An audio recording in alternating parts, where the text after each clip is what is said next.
Eh bien, c'est super. On est à l'heure. Il est midi 1. Et je vous propose de débuter cette petite séance de discussion d'OpenLaw.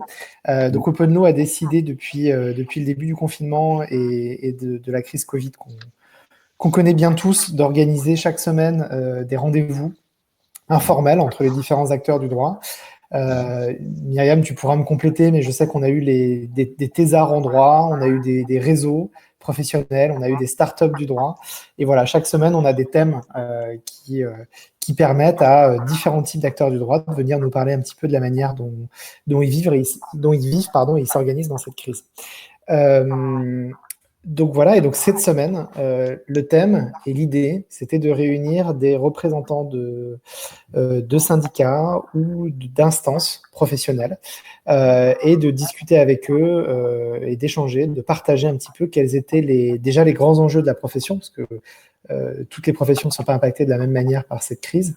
Donc, quels sont les grands enjeux au niveau de chaque profession du droit représentée ici, puis chacun va se présenter juste après, déjà. Et puis ensuite, deuxièmement, quelles sont les réponses que vous avez pu apporter depuis le début du confinement, d'une part, et puis surtout après, c'est-à-dire comment ça va s'organiser pour vous dans les prochaines semaines. Est-ce qu'il y a une sortie de crise qui se profile? Comment la profession en elle-même peut s'organiser? Comment, en tant que syndicat ou en tant qu'ordre, vous pouvez accompagner ces choses-là?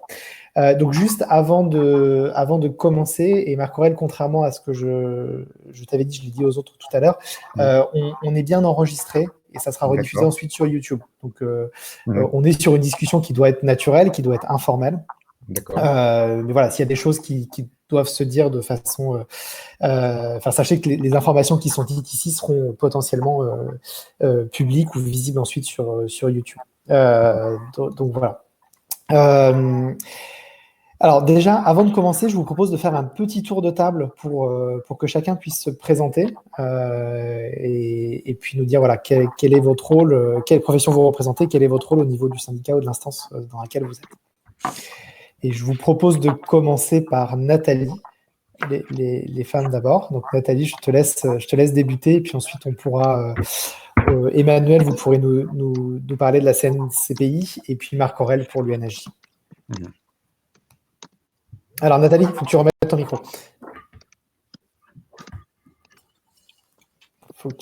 micro. Voilà, super, ça va être bon là. Ou pas? Allô?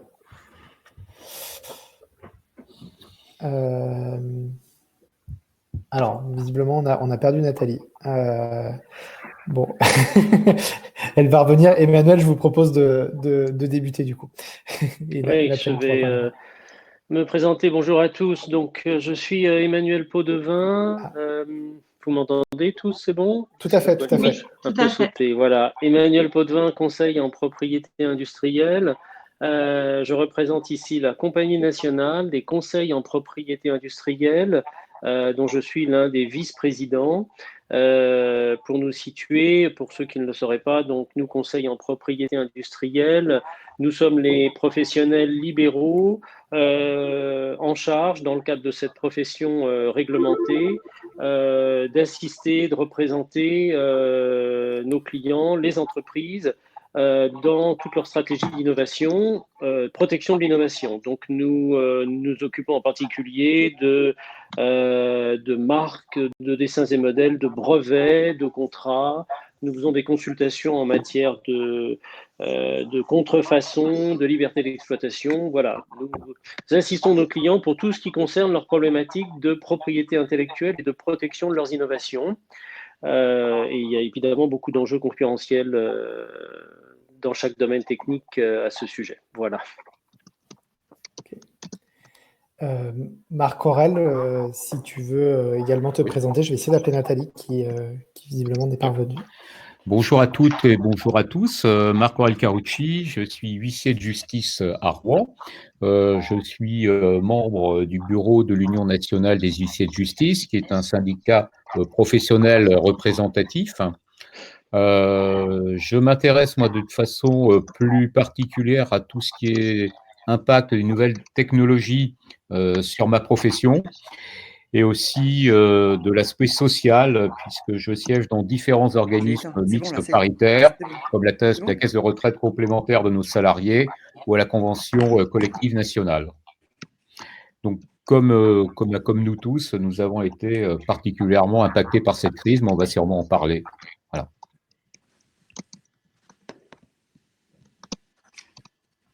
Alexis ?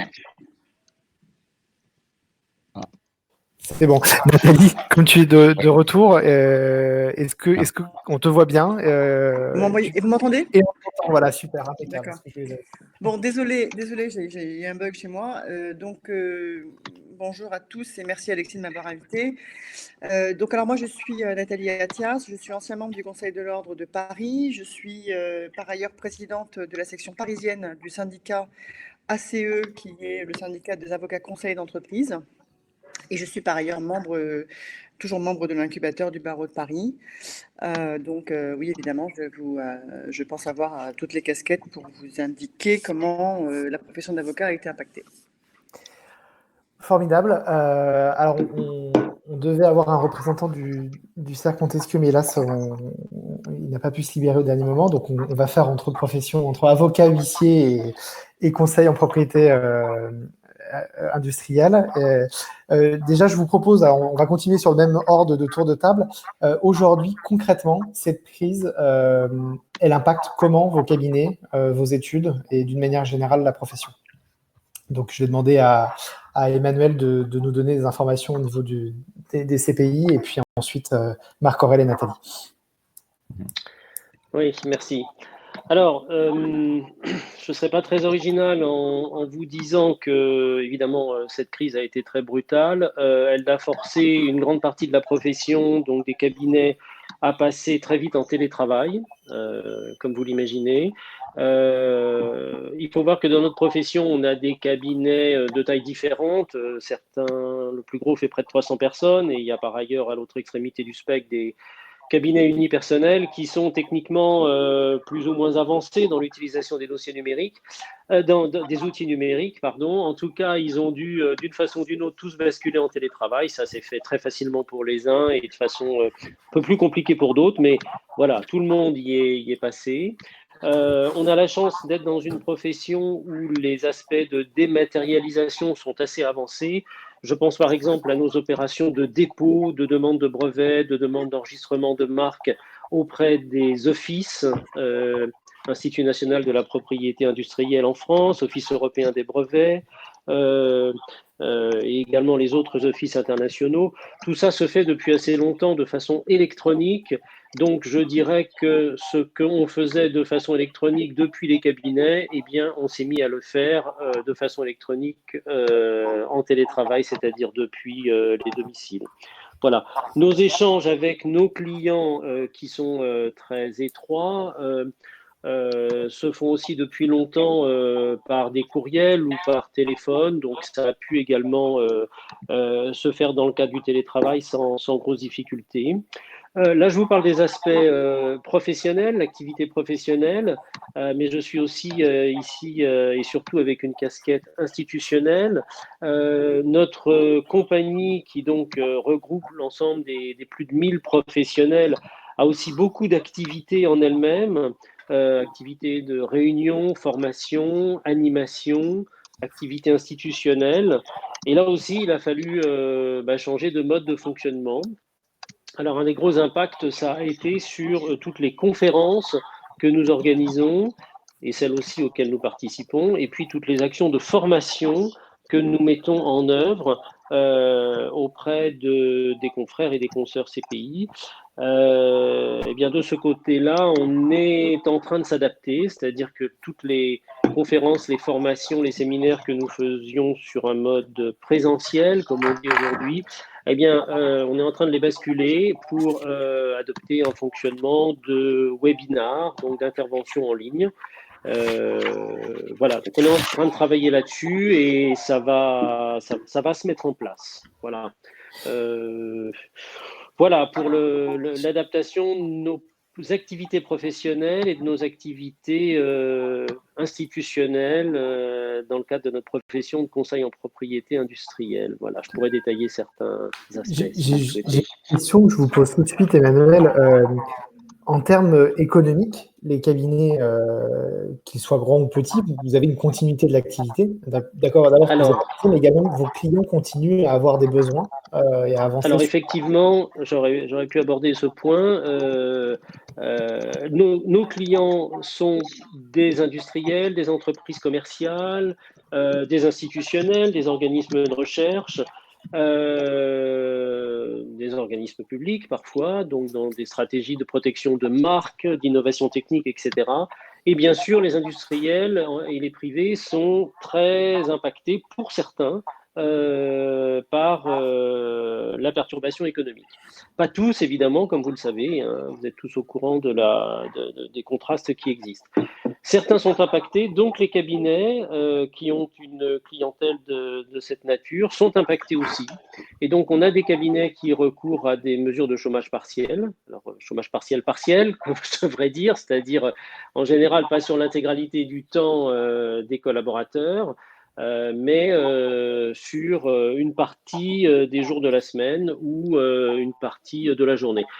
Tous les cabinets n'en sont pas là, mais certains y recourent. Voilà, c'est temporaire et ça vise à adapter bien sûr temporairement le modèle économique des cabinets à la baisse de commandes ou d'activité de certains clients. Voilà. Ok, merci beaucoup. Marc Aurel, si tu veux nous parler à la fois de la profession d'huissier et bien sûr de l'UNAJ. Alors, bien évidemment. Alors, au niveau de la profession d'huissier de justice, nous avons été confrontés aux mêmes difficultés que l'ensemble des professionnels du droit, à savoir que du jour au lendemain, l'activité s'est brusquement effondrée et qu'il a fallu mettre en place des politiques de continuité de l'activité. Alors, certes, le télétravail est une option, mais dans nos métiers, c'est extrêmement compliqué puisqu'on est encore extrêmement dépendant d'une activité papier, notamment à travers les décisions de justice, etc., qui ne peuvent pas, je dirais, être forcément complètement dématérialisées. Bien évidemment, cette chute d'activité a entraîné, est en train d'entraîner une baisse de chiffre d'affaires extrêmement importante. Et aussi, nous devons faire face à l'arrêt des tribunaux. Donc, qui dit arrêt des tribunaux, arrêt des procédures, arrêt des arrivées de dossiers, baisse du nombre d'actes à signifier. Donc, tout ça a entraîné effectivement des mises en chômage partiel extrêmement importantes dans ma branche d'activité. Et on peut estimer que si le mois de mars a été à peu près a permis à peu près de poursuivre une activité économique, le mois d'avril montre une chute extrêmement importante où là, on n'a plus que 5 à 20% de l'activité précédente. La majeure partie des créanciers institutionnels ayant décidé l'arrêt total des procédures jusqu'à nouvel ordre. Voilà. Après, donc, l'Union nationale des huissiers de justice, de son côté, à qualité de syndicat professionnel, donc, a mis en place un certain nombre d'initiatives de façon à pouvoir créer notamment un espace de discussion sous la forme d'un Slack avec les confrères, de façon à pouvoir échanger des informations. Les premières informations qui ont été échangées, qui ont fait l'objet de beaucoup de volumes d'activité, concernaient toutes les problématiques de chômage partiel, d'acceptation, de refus, de mise en place des prêts BPI, et de l'évolution de la situation à plus ou moins long terme, en envisageant aussi le jour d'après, puisqu'on sait qu'on va être confronté à énormément de difficultés. Dans la sphère juridique, nous sommes confrontés à la problématique de l'ordonnance sur les délais, qui prévoyait donc une échéance au 24 mai plus un mois 24 juin.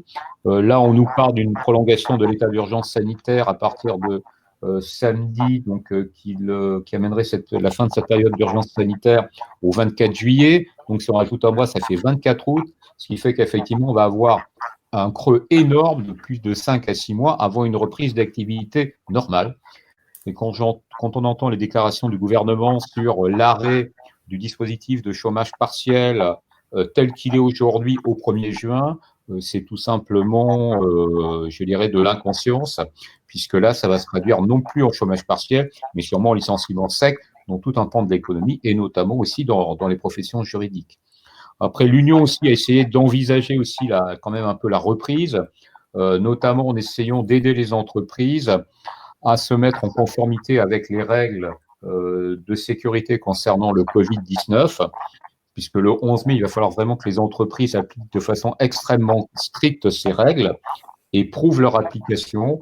Et dans ce cadre-là, nous avons déjà commencé à mettre en place un certain nombre d'actions, comme notamment le fait de faire des procès-verbaux de constat permettant aux chefs d'entreprise de se sécuriser, de sécuriser ses salariés, mais aussi de sécuriser les consommateurs dans le cadre d'accueil du public, car on sait très bien que le 11 mai, un certain nombre de commerces vont réouvrir, mais que les consommateurs seront extrêmement prudents sur le respect des règles et des consignes, et qu'effectivement, la source effectivement d'une reprise, c'est la notion de confiance.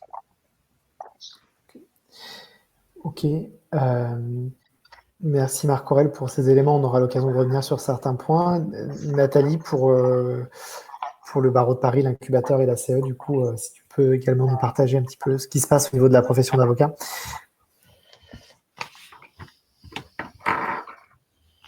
Nathalie, il faut juste peut-être que tu remettes ton micro s'il est coupé. Ouais, il faut que tu remettes ton micro. C'est bon, pardon.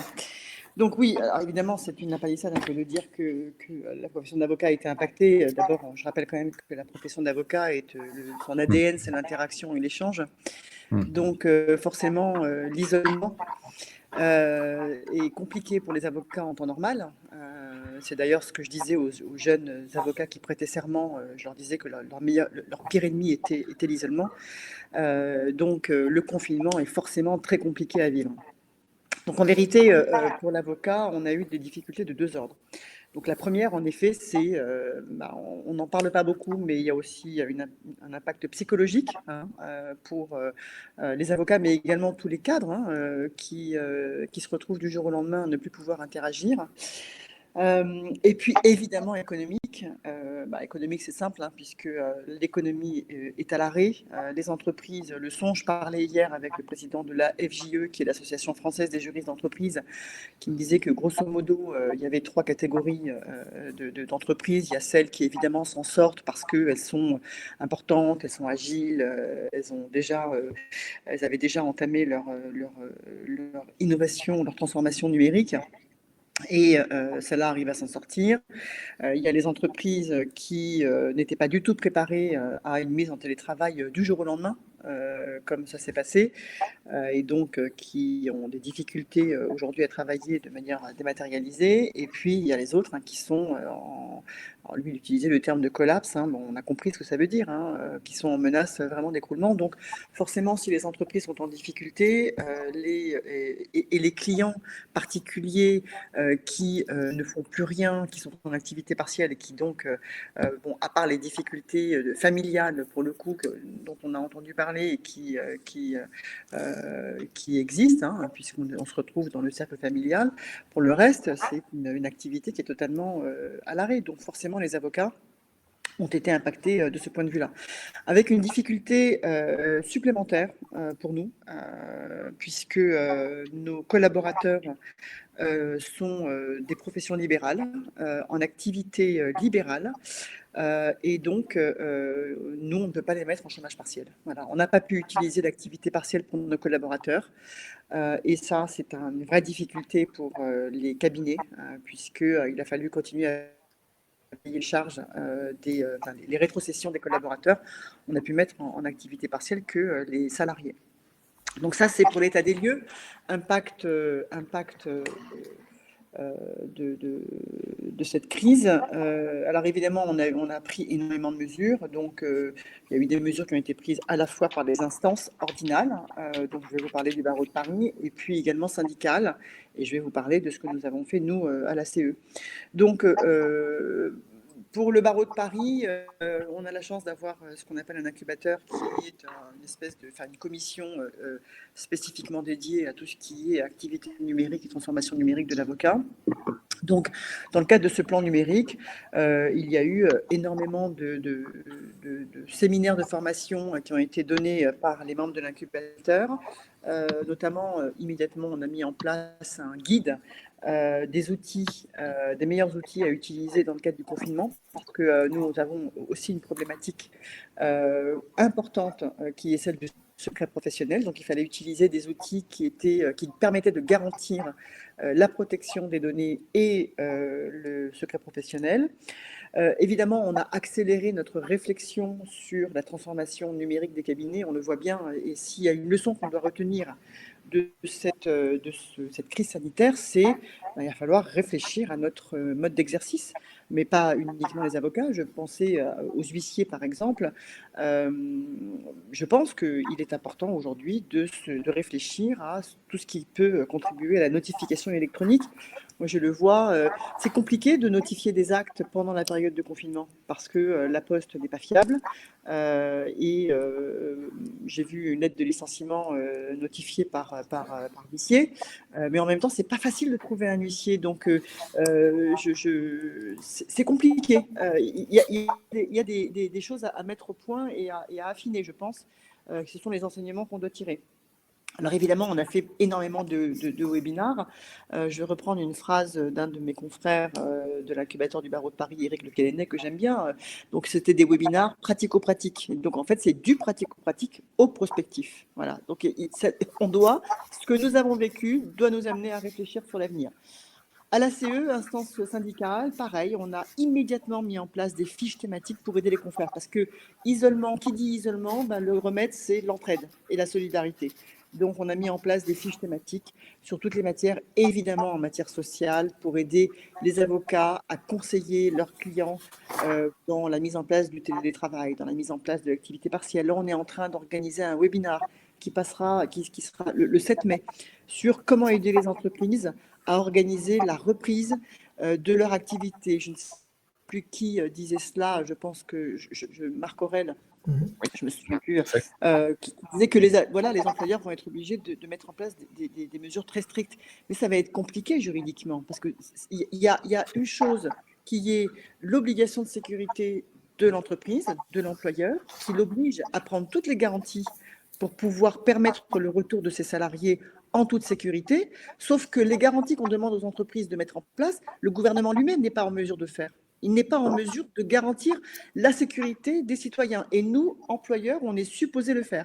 Donc ça va être compliqué. Et donc ce webinaire que nous organisons le 7 mai va permettre de déterminer comment on va articuler cette obligation de sécurité et la mise en place et la reprise du travail.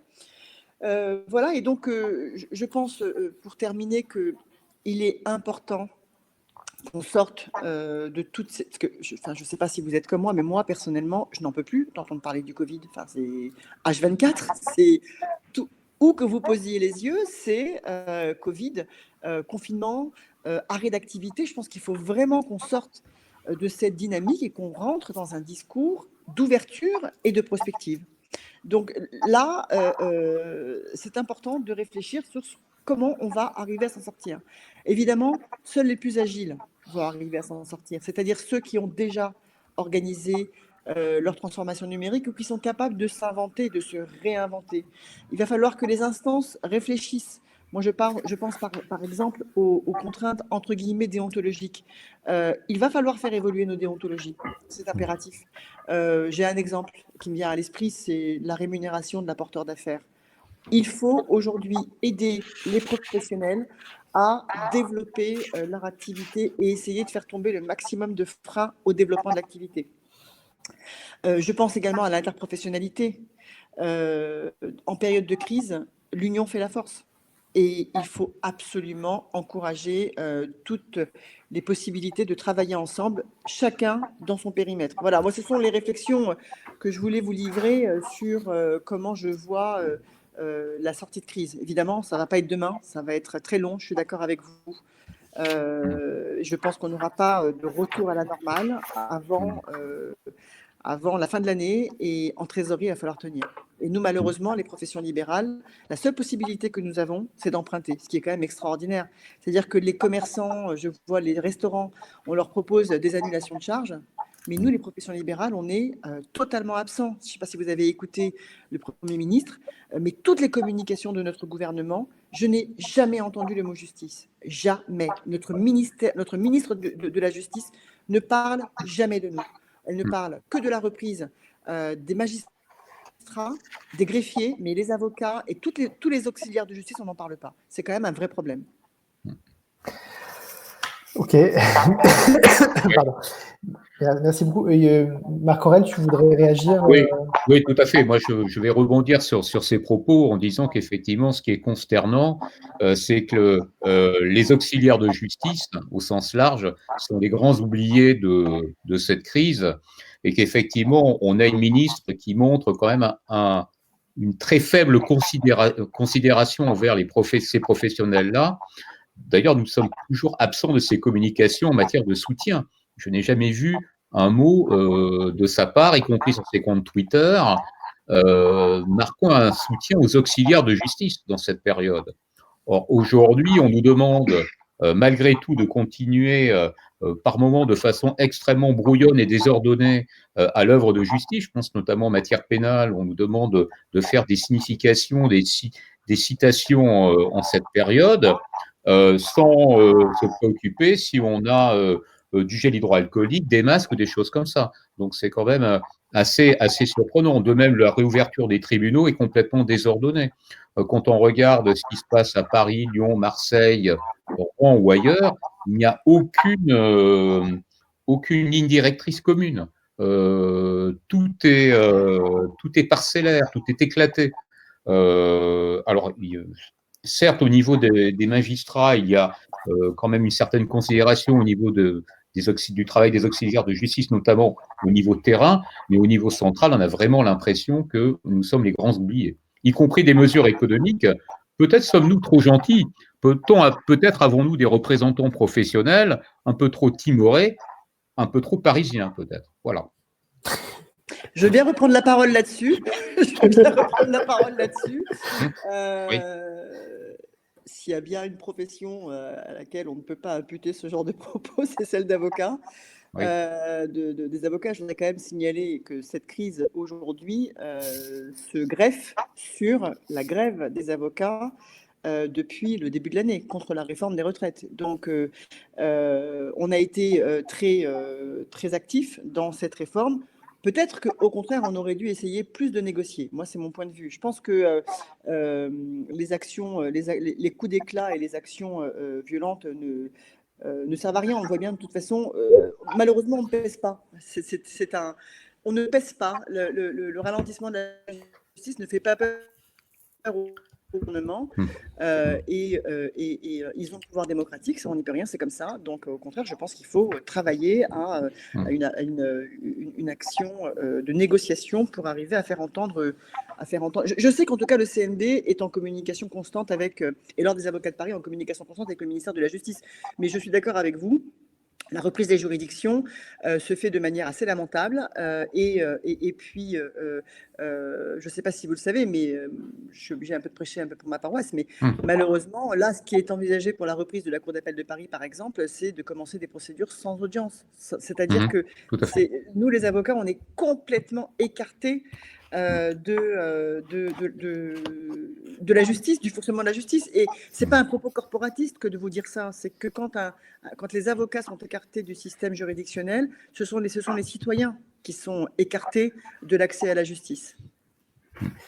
C'est intéressant. Alors, je vais reprendre parce qu'on a vraiment une typologie qui est très, très distincte avec d'une part ce qui se passe au niveau de la compagnie, de la profession des conseils en propriété industrielle, où finalement il y a bien sûr un impact de la crise, mais qui est très différent de celui des huissiers, qui est toutes les études à l'arrêt ou presque, et très différent de la profession d'avocat avec des disparités énormes, mais qu'on connaît déjà, puisque la profession d'avocat, on pourrait parler des professions d'avocat, puisqu'entre un avocat d'affaires qui va faire des fusions-acquisitions et un pénaliste qui va défendre un justiciable ou une victime, on a un gap qui est énorme et des différences qui sont énormes. Là où, et qui amène évidemment des réponses et des réflexions sur la place de la justice, sur la place du justiciable ou des entreprises ou de leur protection dans la société qui doivent se faire de façon, j'imagine, graduelle ou différente, en tout cas avec des enjeux propres.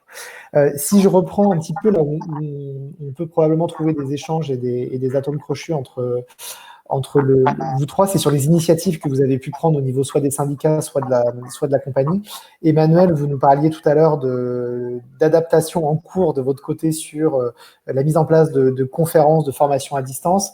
Côté de Barreau de Paris, il y a déjà eu un certain nombre de choses qui ont été faites. Je sais que l'UNAJ réfléchit aussi à des choses. Aujourd'hui, comment sont reçues en fait ces formations à distance? Est-ce que déjà vous en avez déjà organisé? Sinon, quels sont les points de blocage et comment est-ce qu'il y a une adoption massive de ces formations-là du côté de la CNCPI? Puis après, on pourra faire un tour Barreau de Paris et Marc Aurèle sur l'UNAJ également. Alors, il faut remettre le micro juste, Emmanuel, ouais. Ah, super. C'est bon. Alors non, sauf qu'en fait, ça ne marche pas. J'ai l'impression que quand le micro a été désactivé, il ne revient pas après. Alors, attendez.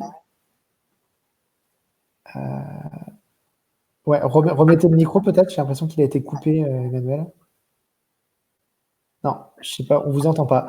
Alors, je pense que ça fait comme Nathalie tout à l'heure. Alors, peut-être les AirPods, ouais, à voir.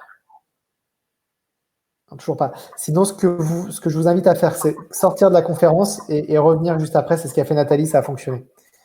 Ouais, désolé du coup pour l'écart.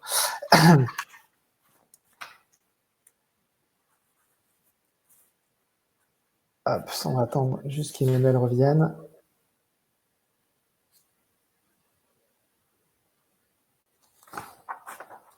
C'est les joies des visioconférences. On commence à être rodé après 2 mois bientôt. Alors, juste attendre 1 minute et à défaut, on va...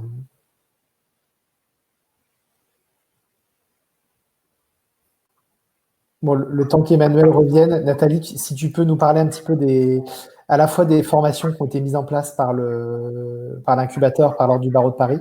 Je pense qu'il y a des choses qui sont intéressantes, notamment sur le nombre de personnes qui suivent systématiquement ces formations. C'est assez impressionnant. Alors, sauf qu'on a perdu Nathalie aussi, non? Quand même pas. Nathalie, il faut que tu remontes ton micro. J'ai oublié d'enlever mon micro, pardon. Super. Donc, bon, Alexis, je vais forcément parler du webinaire que tu as animé avec l'incubateur du Barreau de Paris, qui a été remarquable, qui a fait, je crois, plus de 8000 vues.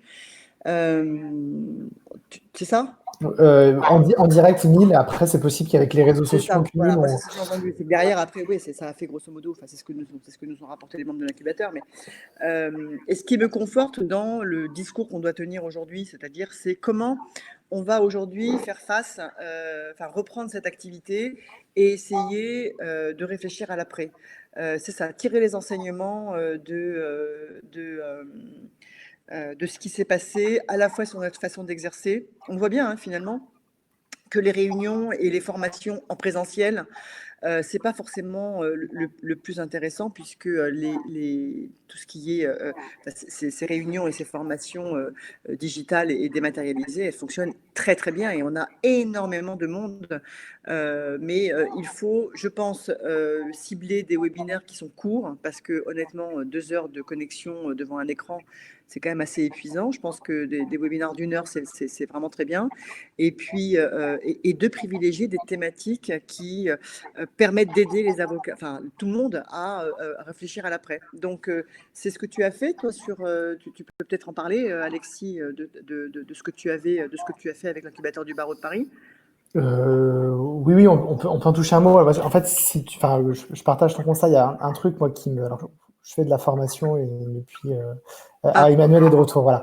Je rebondis sur la réflexion de Nathalie, je vous passe la parole, Emmanuel. Moi, il y a une chose qui m'a vraiment frappé avec ce confinement, c'est le nombre de personnes capables de se réunir pour une formation. Réunir 1000 personnes en direct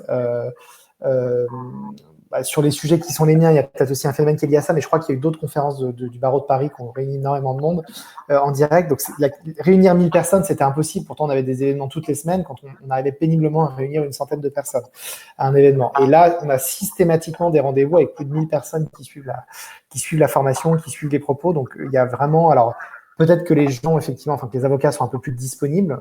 C'est sûr qu'il y a ça, mais il y a probablement aussi le format qui est finalement, on se rend compte que c'est un format qui est très adapté au confinement, mais qui sera probablement très adapté à la suite aussi. Donc voilà. Je veux bien rebondir juste pour terminer sur ce que tu viens de dire. Nous, on l'a constaté. Donc, évidemment, pendant la période de confinement, les instances ont profité de cet isolement pour faire énormément de formations. Donc, on a eu beaucoup de monde. Il y a eu des formations en procédure civile parce qu'il a fallu en effet analyser tous les textes. On a des textes, enfin, on a eu des textes qui sont sortis tous les jours. Je vous rappelle qu'on a eu une fréquence d'ordonnances qui ont été prises par le gouvernement, il a fallu analyser, expliquer à tout le monde. Donc, beaucoup de formations avec beaucoup de monde. Mais en effet, ça nous amène à réfléchir à repenser, et c'est le point positif, sur comment on va communiquer après le confinement.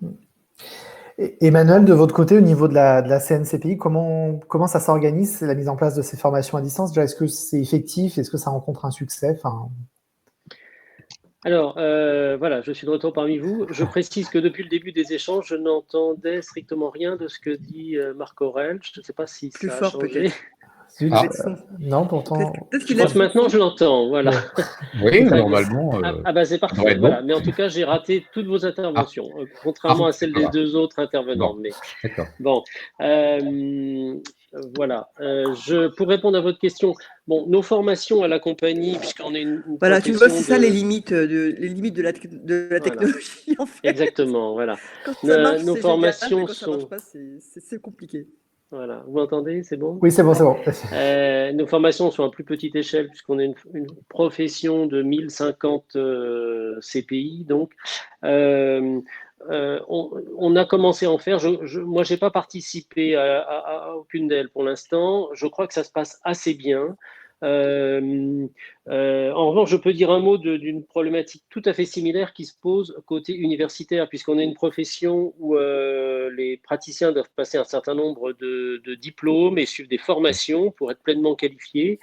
Il y a en particulier les formations du CEPI, qui est le Centre d'études internationales de la propriété intellectuelle, qui est attaché à l'Université Robert Schuman de Strasbourg. Tous nos ingénieurs dans la profession, tous nos jeunes ingénieurs doivent suivre la formation du CEPI pour avoir le diplôme du CEPI. Et donc, chaque année, cette année, comme les autres années, il y a des promotions et elles ont été confrontées à un changement brutal de mode de fonctionnement en ce printemps. Et donc, le CEPI, comme d'autres universités, doit en direct un peu changer son mode de fonctionnement. Il est en train justement donc de mettre en place des webinars, des interventions à distance. Je vous fais pas aussi un dessin au passage sur ce que ça implique au niveau des examens. Pour une formation diplômante auprès d'une université. Bon, voilà, le CEPI met ça en place.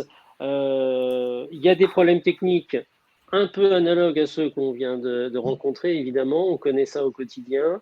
En termes de formation pour des praticiens et puis aussi pour des étudiants, on m'a fait remonter des problématiques de temps de formation. Ce que je veux dire, c'est qu'apparemment, il est difficile d'obtenir que des étudiants suivent 7 heures dans une journée des formations en ligne à l'écran, alors qu'on leur demande de faire ça en amphi couramment lorsqu'on n'est pas en période de crise.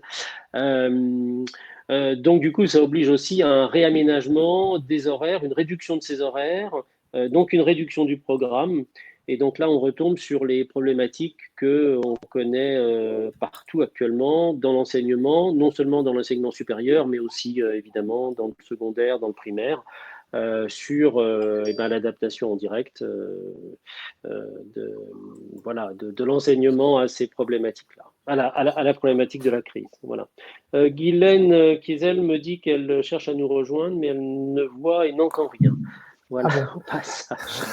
Bon, décidément, en tout cas, on a entendu votre intervention. Je crois que Nathalie ne vous entend pas non plus, Emmanuel, mais bon, c'est pas grave. Le son est capté. On va essayer de rebondir de façon la plus intelligente possible. Marc Aurèle, tu as bien entendu l'intervention d'Emmanuel? Oui.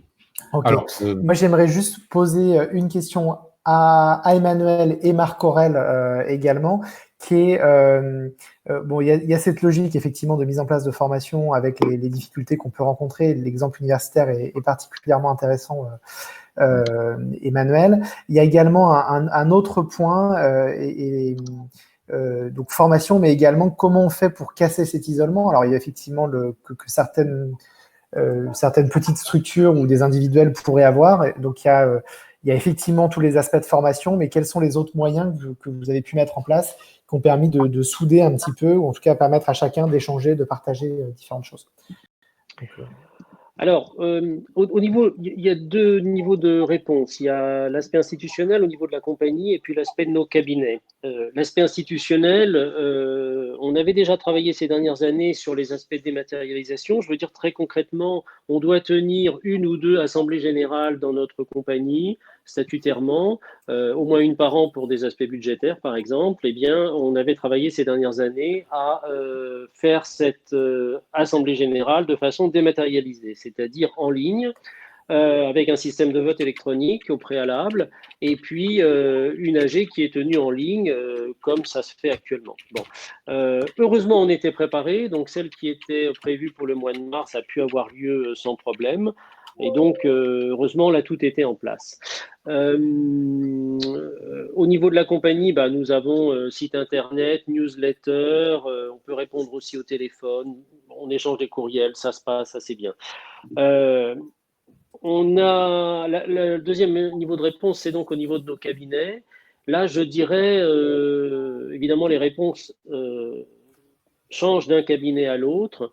Actuellement, moi, je travaille dans un gros cabinet à Paris, qui a plus de 200 personnes.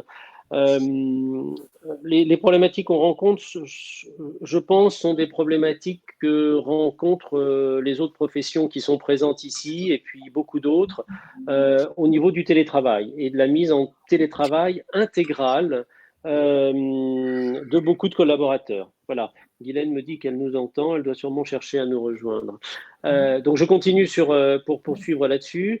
Nos professions étaient habituées à expérimenter le télétravail. Il y a beaucoup de cabinets où tel ou tel juriste ou tel ingénieur pouvait travailler en télétravail, mettons, un jour par semaine. Il avait les outils, la pratique pour le faire. On connaissait même des cas de collaborateurs qui étaient en télétravail intégral. C'est plus rare, mais ça se rencontrait. Là, ce qui change évidemment, c'est que tout le monde a été obligé de passer en télétravail intégral. Il y a derrière ça, évidemment, une problématique de risque d'isolement et de risque psychologique. Il ne faut pas se le cacher. Je crois que ce n'est pas propre à notre profession.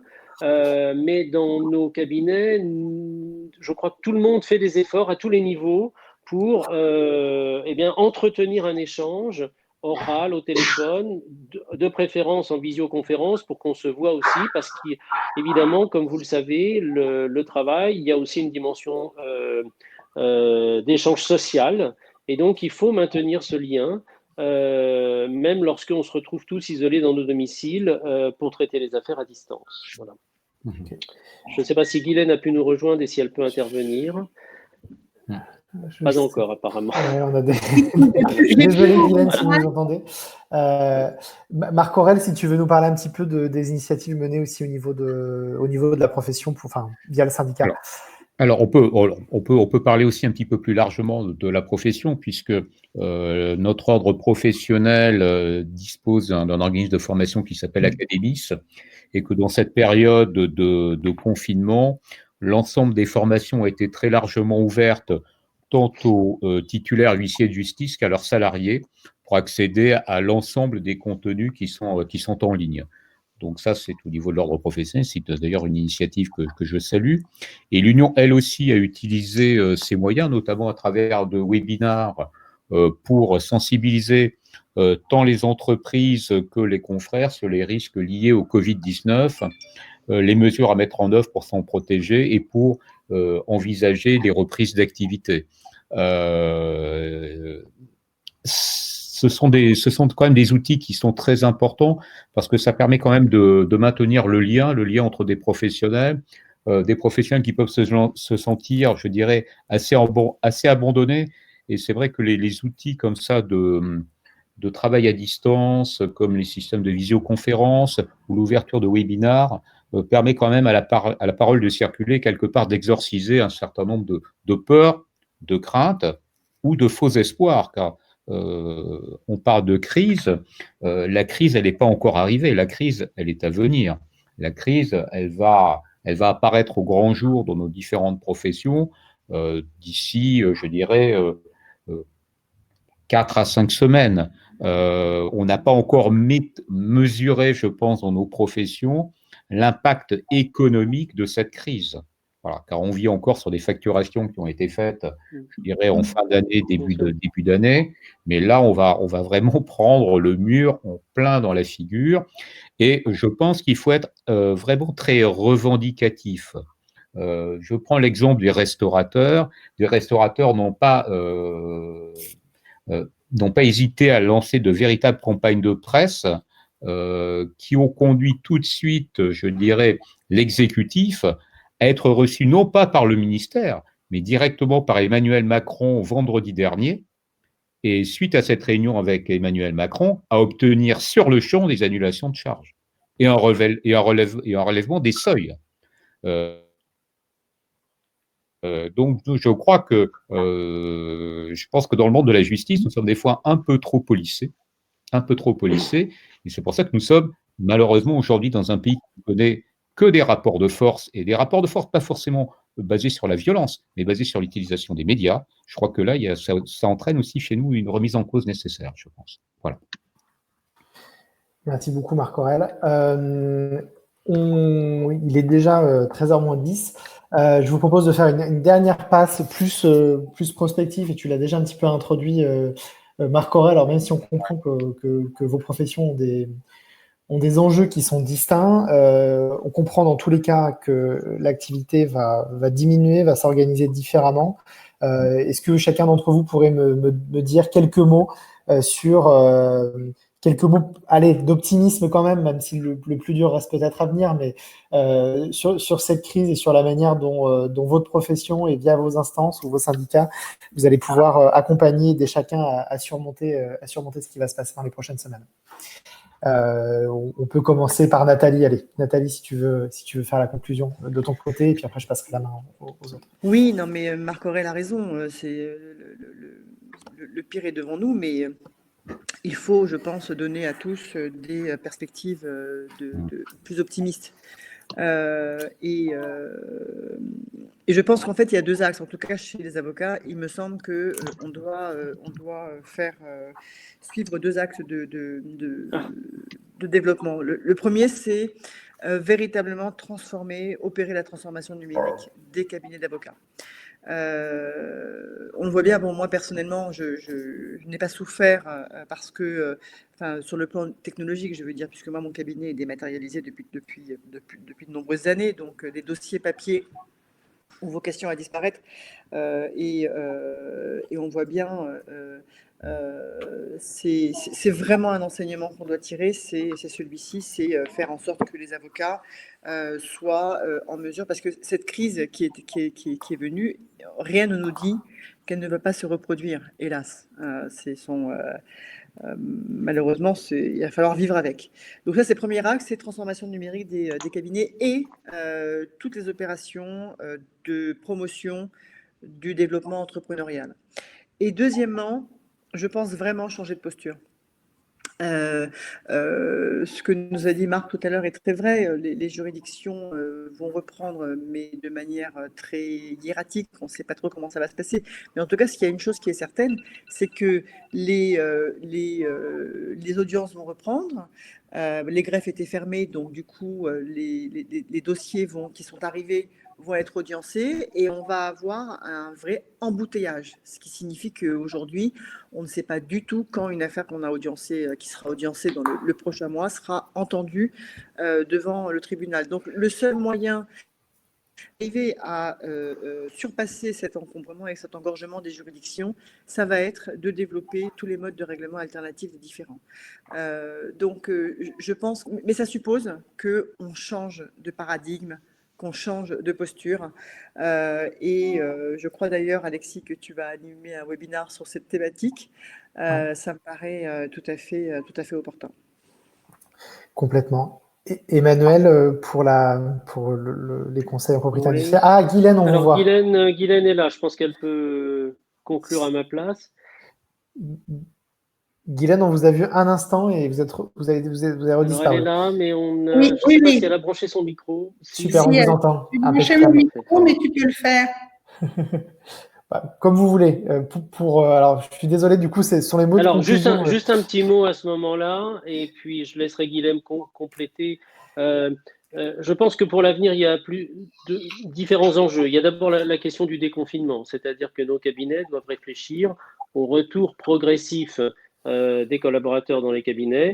Et pour l'instant, le peu que j'entends, c'est qu'il y a beaucoup de consignes de rester à la maison. Ça ne va pas se faire tout de suite.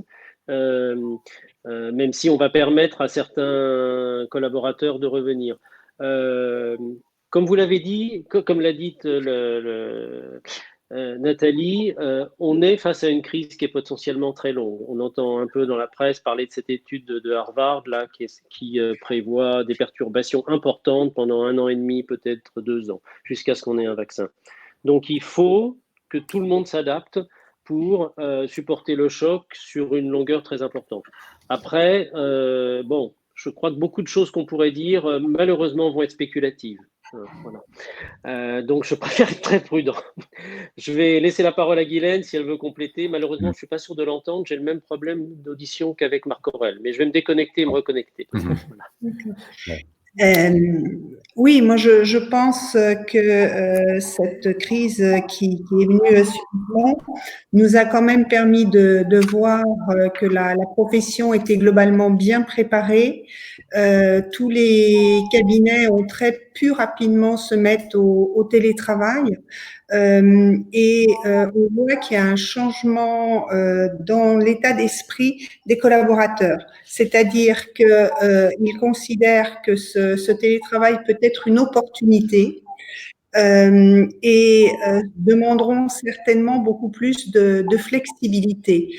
Flexibilité dans le travail et flexibilité également avec l'Institut national de la propriété industrielle qui a également pris conscience de la nécessité de dématérialiser beaucoup plus vite que ce qu'ils avaient pu faire jusqu'à présent. Donc, j'ai eu le directeur général de l'INPI récemment en ligne et finalement, cette crise lui a permis de voir que malgré la mise en place dématérialisée des procédures, il restait encore beaucoup de papiers, beaucoup d'échanges postaux. Et donc ça, c'est le côté très positif, mais je pense qu'il va falloir qu'on devienne très flexible et très rapide également. Donc, il va y avoir un changement et on va être impacté dans notre façon de travailler. Merci beaucoup, Guylaine. Oui. Le constat que vous faites, je vous le dis juste, je ne sais pas si vous avez entendu tout à l'heure, il y a une très grande disparité entre votre profession, qui était déjà très préparée à la dématérialisation, certains cabinets d'avocats ou la profession d'avocat et les huissiers qui finalement ont une réalité de terrain qui est aujourd'hui complètement à l'arrêt. Marc Aurèle, je te passe la parole pour les mots de conclusion. Oui, tout à fait. En fait, moi, je pense que le Covid-19, il n'a agi que comme, je dirais, un révélateur d'une crise systémique qui était latente, une crise économique importante. Et cette crise économique, alors certes, certaines professions comme du droit, comme les avocats, les huissiers de justice, les notaires aussi, et peut-être un peu moins les conseillers en propriété industrielle aujourd'hui, mais demain, de toute façon, l'ensemble de l'économie va être touché. Parce que les gagnants, je dirais, actuels, le secteur de la grande distribution, de toute façon, vont se retrouver confrontés à un marché qui va être réduit, puisque là, on aura plusieurs points de décroissance cette année, et que là, on va avoir à faire face à ce défi économique d'un point de vue global. Donc, ceux qui ne sont pas frappés aujourd'hui, malheureusement, je serais tenté de dire qu'ils se rassurent, ils seront frappés demain. Voilà. Ne serait-ce qu'à cause des faillites en chaîne qui vont s'enchaîner et en cascade. Je pense qu'après, effectivement, la dématérialisation est quelque chose d'important. Dans notre profession, effectivement, nous sommes très à la pointe de la dématérialisation. Cependant, on se rend compte que notre ministère de tutelle, lui, est toujours globalement à la traîne et que des projets très importants, notamment dans la dématérialisation des chaînes civiles comme Portalis, avancent, mais à pas d'escarpeau. Parce que c'est comme l'Arlésienne, on en parle beaucoup, mais on le voit très peu. Et ça, je crois qu'il faut qu'il y ait aussi une remise en cause profonde au niveau de la tutelle sur ce sujet-là, pour le prendre enfin ce sujet à bras-le-corps. On ne peut pas attendre pendant des années la réalisation d'un programme informatique. Je crois que là aussi, ça va aussi obliger les huissiers de justice aussi à continuer dans cette voie-là, notamment à prendre conscience que depuis quelques années, la signification par voie électronique est une voie possible pour signifier les actes, et que la crise et que cette crise sanitaire que nous connaissons montre effectivement que cette voie doit être exploitée, fouillée, approfondie, de même que des constatations à distance qui ont pu être réalisées dernièrement dans le cadre des confinements sanitaires. Donc moi, je suis quand même résolument optimiste, mais il n'empêche que pour surmonter cette crise, ça ne pourra pas se faire sans mesures d'accompagnement spécifiques au secteur juridique, car là, le trou d'air va être beaucoup trop important. Et il ne s'agit pas de mesurettes qui doivent durer 3 mois, mais qui doivent, à mon avis, s'étaler sur plus d'une année, le temps que toute la machine reparte correctement dans l'institution judiciaire. Merci beaucoup Marc-Aurèle et merci beaucoup à tous pour vos partages de regards, de sentiments par rapport à cette crise, également sur les pratiques et les choses que vous avez pu mettre en place. On pourra retrouver du coup ce live, ces échanges sur la chaîne YouTube d'OpenLaw dans les prochaines heures. Et voilà, je vous remercie à nouveau, je vous souhaite bon appétit. Et surtout du courage à court terme, très court terme, bon appétit. Au revoir. Et à un peu plus long terme, voilà, de réussir à mettre en place tout ça. Merci. Et surtout de pouvoir sortir par le haut de cette crise. Merci encore. Allez, au revoir. Merci. Au revoir, merci beaucoup. Merci.